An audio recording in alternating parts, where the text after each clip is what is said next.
I'm Matt, founder and CEO of LiveSchool, and this is the LiveSchool Podcast. Our guests today are Laci Lockwood and Chloe McFearson. Laci is the principal, and Chloe is the dean of students at Taylor Middle School, and that is over in Lovington, New Mexico. First up, it's early November. How was everybody's Halloween? Well, in middle school, it's always interesting to celebrate Halloween, but we came out incident free, and that was the best thing about Halloween. All right, that's a success. Were there any costume parties or dress up going on at school? Yeah, we had some. They could dress up.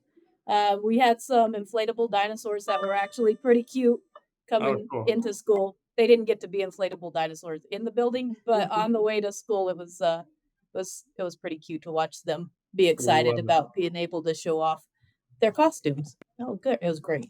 Sounds like fun. Well, let's start off with some of the fun stuff at Taylor Middle School. What are some of the fun, experiences and recognition that are available to students? All right. So at Taylor Middle School, we are a positive behavior intervention school. So a PBIS school. This is our fifth year in full implementation after rebuilding an extremely negative culture. And the things that we like to do is we like to showcase our students good behavior all of the time.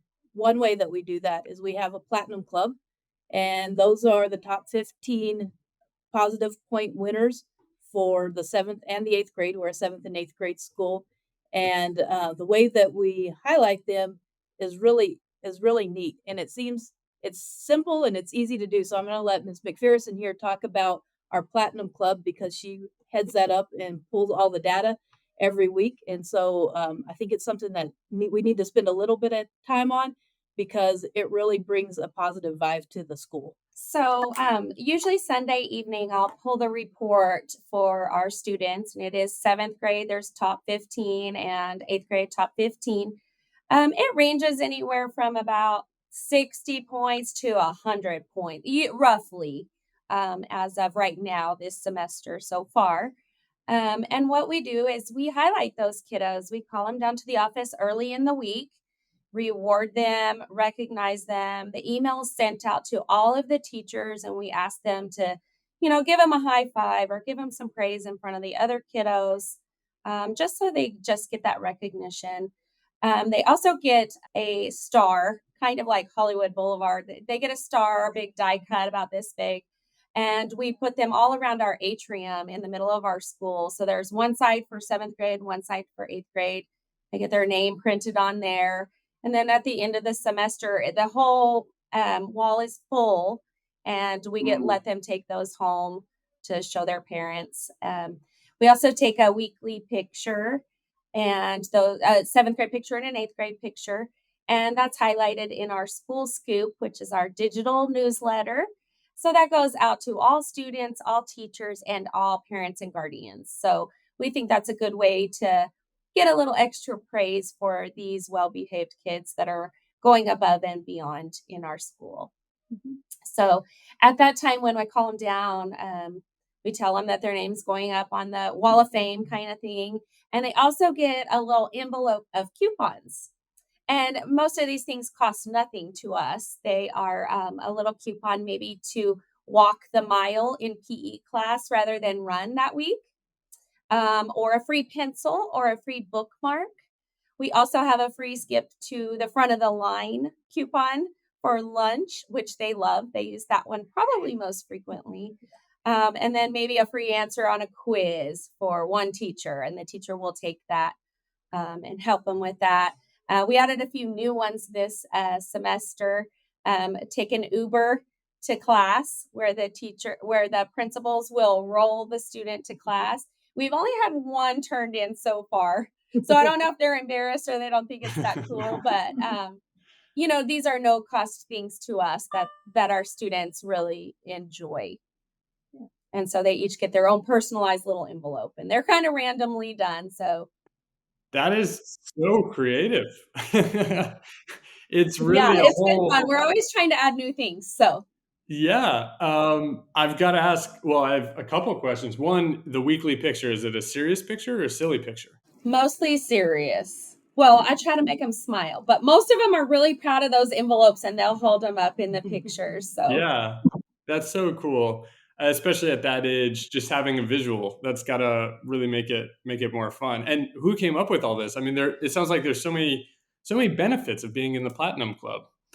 This was one of our very first initiatives that whenever we started our PBIS program is the Platinum Club because we needed a culture shift that was so big that we had to really highlight those good students often, quickly, announce it. And so the way that we developed it was actually from our PBIS team.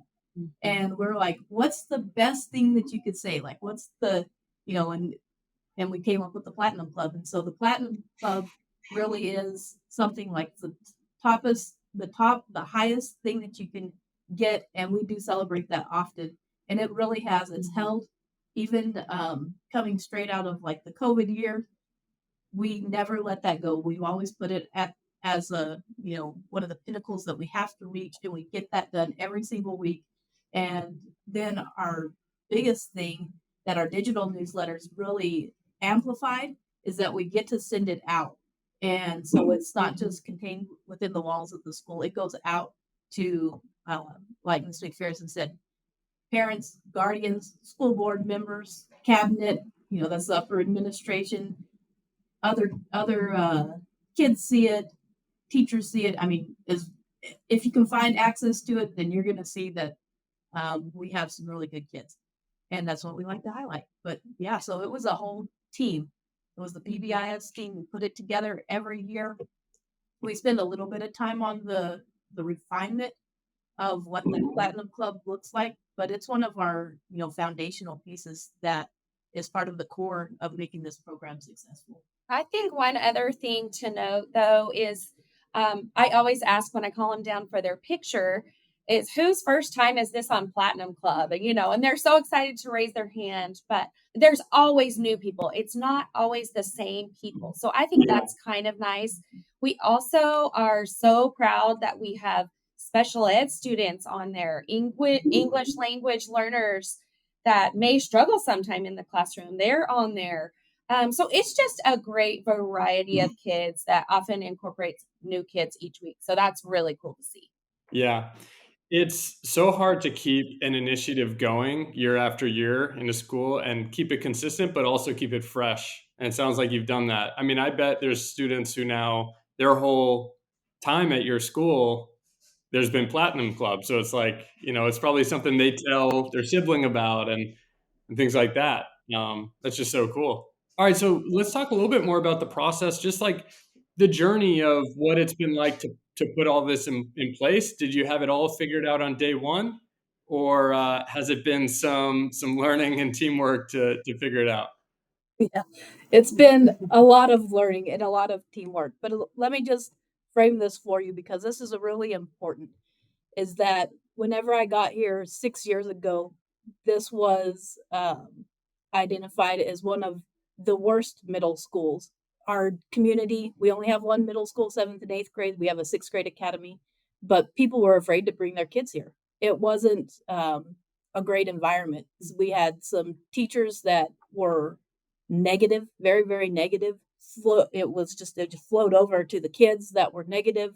They didn't care about control. They didn't care about really anything because they felt like it was such an uphill battle to manage behaviors that they couldn't see the light towards anything positive. In fact, that first year, we have no positive data. We have data that has major things on it that says, we had some really heavy, drug use within the school that we were dealing with every day. We had teacher threats where kids were threatening teachers, which is illegal. You can't do that. And disruption of the educational environment was pretty rapid. And so to get a hold of the school and make it safe again is where we really began. So the first thing that we had to do is we had to find some teachers that were really good being able to analyze and speak up about a problem. I think the number one thing that probably is hard whenever you're implementing a PBIS system is that people don't take the time to have open and honest and transparent conversations about a problem. Like, we had a problem and we were tired of it. There's no reason that 13 and 14-year-old kids should be telling the adults what to do. Like, that was an absolute problem. And you have to find those people within the building that are, one, willing to stay and ride out to a positive change. So people that are invested and really believe that this is their place. And then two, they have to be able to say, I'm willing to work at it. It took us to get this off the ground. It took us working in the summer from May all the way to launching it in August. And that was a team of about 6 people, from the counselor to, of course, the administrators, English, math, special ed, just a cross section of teachers that were, tired of having to come to work in a negative place. The stuff that we put together really was, we just thought, we've got to try something. We got to get these kids to get on board, and we've also got to get the teachers to be positive and bring a positive attitude. And so we spent a lot of time developing our core values that still hold today. We haven't changed a single core value because we still believe that achievement and compassion and integrity and safety are the things that we need here in the building. And so whenever you walk the building now, you can find all of those. We have posters made, and they're everywhere for every section of the school. And they have the positive words that we want our students to show. And so those matrix, it's really what it is. It's a simplified matrix. As when you're in the cafeteria, we want you to do this. And this is what achievement looks like in the cafeteria. This is what compassion looks like in the cafeteria. Same thing for integrity and safety, and it's everywhere. And because we spent so much time, and it was hard work, we enjoyed it because we wanted to see a change. We wanted our lives to be better, but we definitely wanted our students to be better. And we didn't want our community to feel like they were bringing their kids to a place that was unsafe. We worked on that pay-free. District didn't pay us anything for over hours, and we didn't ask for it because that's how passionate we were about just making it the best we can make it. And then here we sit 6 years later. We are a national showcase school for capturing kids' hearts. And we tie in our PBIS every single day. We use LiveSchool all the time. There's not a moment that we don't come on campus from 7:50 to whenever we go home at 3:30 that we don't have it up and that we use it, because it's just a valuable tool and it showcases so many great things. And then it also showcases some of the stuff that we have areas that we need to work on. We know exactly which behaviors are wrong and which kids need help. And so those negative behaviors, we don't look at them as bad. It's just a sign that says, hey, I need some help. And those are the kids that we work with to help them integrate into, the way we want them to function in this society. Laci, I'd love to go back to something you were talking about, because it really jumped out to me. You said there were 6 of you that met all summer. You weren't getting paid for it. It almost sounds like a breakfast club of people getting together and really hashing stuff out. And I don't know, I wasn't there, but I just have to imagine that intense communication and planning and creating vision together created a totally different trajectory than just Laci by herself coming up with some ideas, showing up to a staff meeting in August or September and saying, here's what we're going to do. Totally different, I would imagine. And so how did that happen? Because I think there are administrators out there who feel the same thing you all were feeling, of like, oh man, we got to change something. This does not feel right. But they can't always get that group of people together to buy in. So I'm just curious, was that just the luck of just some great people, or was it something you all tried, or like, how did that, it sounds like that summer sort of set the whole next 5 years of success in a way. We have a mentor here in our district that was a really early adopter, and he spent a lot of time. He spent 8 years in this middle school, and his name is Roger Hine. He's our special ed director now. But as he saw us struggling that year, he's the one that he said, you know what, Laci, we're gonna make this better for everybody. And I have some ideas, and there's a program called, PBIS, and there's, some technology that goes with it, but that's the last part. He said, what I want you to do is, and he just gave me the layout, find the people that you think that are going to stay here that can make a difference and get them to work with you, get them to help you. Don't be afraid, be vulnerable and reach out and talk to each other. And we did. That's what I did. I went and found my strongest people that were, even through the really bad days, they still came to work. Pretty amazing. And then they were the ones that were able to say, look at it, because if I sit in this office, my principal office, even though I'm through the building all the time, Ms. McFearson's through the building, our assistant principal, I mean, we're everywhere, very available. We can't see moment to moment. We don't know how they feel. And so how they lived their life that year and made it through the year, some of us will never know, but those are the people that I really targeted. And then I just asked them, hey, do you want to, make a change? Do you want to see this better? Are you willing to work with me and make it ours? And they said, yeah, of course, let's do it. And it's something, middle schools, I feel like, are pretty daunting anyway. It takes really special people to run middle schools. It takes really even extra special people to teach those middle schoolers. And it's definitely the age group that I prefer. So, finding those people that felt that way. And the crazy thing is that we still have original members in the building that still serve today on our PBIS committee. That's awesome. Yeah. I think a lot of schools and teams probably wish, they could establish that same core group and commitment. And it's definitely working. It's awesome to see your staff has awarded over 163,000 points to students this year alone. One thing that jumped out to me, 94% of your staff have recognized students so far this year, which is very, very high. A lot of schools struggle with that. And I think I might know the answer already based on everything you just shared. But how did you all get that level of, staff to buy into something that, let's be honest, it takes time, and it's another part of their day. But clearly they're seeing some results from it. I'm curious how that process worked.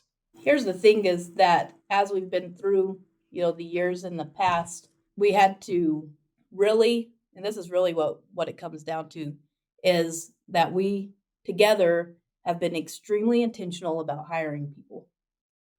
And so it begins really early. And in the interview process, we are analyzing their ability, for as much as they will share with us, their ability to have a positive outlook and share their experiences, their journey from their past, and what they can see forward. So they have to be able to really say, this is how I think I can make a difference. And if they can't say that, then we try not to go there. And so one of our best hires that we've had in a couple of years, which we have some really good hires. We're doing really good, but here's one that just kind of pulls it all together as to what we look for. So we have a careers class. It's a great class, and we're looking for a teacher with a lot of different experiences from their past, and they're coming to teaching a little bit after a few careers. And this is how this applicant started. Whenever we asked him, can you tell us a little bit about yourself? He said, the first thing that I need you to know are what my core values are. And he just laid it out. He said, these are my core values. This is how I live. And this is how I think that I can help you. And we were like, okay, interview done. But those are the people we're looking for. And so it's intentional hiring. And then we just don't let them not use LiveSchool. It's embedded. It's embedded into such a level that the teachers hold the teachers responsible. The kids hold their teachers responsible. And so if they aren't finding themselves on the Platinum Club at some point in time and they start to say, well, I didn't get any points for that, or my teacher didn't give me any points for that, we just say, well, you need to go talk to them. And they literally, they'll call you out if they know that their peer in another classroom is getting active and engaged points and they aren't getting anything and they're doing a really good job, then they'll ask about it. And so the other thing is that Ms. McFearson, she'll pull the data. So we try to be really transparent, and she'll pull that teacher data. And along with that Platinum Club that goes out, every once in a while, not all the time, but every once in a while, she'll send out where the teachers sit. And then there's follow-up emails, but we just want them to use it because it shows great success. Yeah, well, and I think that the intentionality of the PBIS team in establishing what our little buttons are going to be were so important. I wasn't here back in those days. This is just my third year here at Taylor, but we've only added one here and there. Most of those just correlate right along with our core values. And at the beginning of the year, we spend the first several days in rotations going through each area of the school, making sure, just like in a classroom, what our expectations are for this area of the school, and everything it just fits together just so nicely. And so it's very easy to use, and the buy-in from the teachers has been perfect to go along with that. And we don't do any of the rotations at the beginning of the year. It's all teacher driven. That is really inspiring. Yeah, I think teacher buy-in it's one of the biggest things that administrators struggle with when putting a program like this into place. So that, I think there's a lot in there for others who are trying to kind of crack that case. Has attendance been a challenge since COVID? And just curious for a quick offshoot here, if there's anything you've been doing to focus on attendance. I know it's something that for some other schools across the country, just with everything that's gone on, has been a challenge. But curious if for you all it's been easygoing or a focus area. Well, I think attendance is always a focus area in my personal administration of running a school, because we have so many students that I feel we need to service. And so, like I said, we only have one middle school here in town, and that's really, really amazing. And I'll tell you why. Because we service poverty level all the way to the, parents that make lots and lots of income. And my number one goal whenever students come in through the doors is that nobody can tell that anybody else is different. That whenever they come in, it doesn't matter what happened at home or how great things are going at home, that whenever they come in, it's that they are all a part of the school and everybody's seen in a very equal eye. And we celebrate all of them. That's really, really a key to making the students want to come to school. So whenever they come, I had a teacher ask me just earlier today, you think on Friday before Thanksgiving they're still going to come? And I said, yeah, they will be here. Absolutely. And then, those key days that we have, like right before breaks, we intentionally put our positive behavior reward days on those days, because we actually want them here. We want them to be here because, in the world that we live in, whenever they have to go away for breaks, there's some of our kids that it's very true. We don't know if they're going to have running water at home. And so we want food on the table. Our food on the table. They may not get lunch. We want them to be here for as absolute long as we can hold them here, because we want to make sure that they feel good about themselves whenever they have to go to whatever scenario they have to go to next. And I think that really, it's there. And so our attendance rate is about 98% pretty much every day. We just want to take care of them. That's incredible. And I just wanted to say again what you were saying about every student feeling like they belong, but you were pretty specific about like kids come from different circumstances and them not feeling that when they're in the building. I mean, I think that's what school is all about. But honestly, especially public schools, public education, like that, the kids are all getting the same. That's really special. I want to wrap up with some like bigger picture questions, if that's okay. So the first one is, there's a pretty big debate in education that I want to get your take on. On the one hand is intrinsic motivation, right? So like that natural desire we all have to grow and push ourselves, and on the other is extrinsic, that desire we all have to be rewarded and recognized. And I'm just curious, given everything you've learned as educators, what your thoughts are on, is one more important, or is there a role they both play? What have you learned so far? I'll let Ms. McFearson start with this one. Well, I would say if you look at the data, our negative behaviors are very low compared to our positive, right? So whenever I look at the data, I like to look at those kids like that kid never gets negative points, right? So, and my job is a little more flexible maybe than Miss Lockwood's, but I like to pull those kiddos in and figure out what's going on today, And I think just knowing that we care about them and that we're taking time out of our day, we know they're all their names, okay? Not just the positive behaving ones, all of them.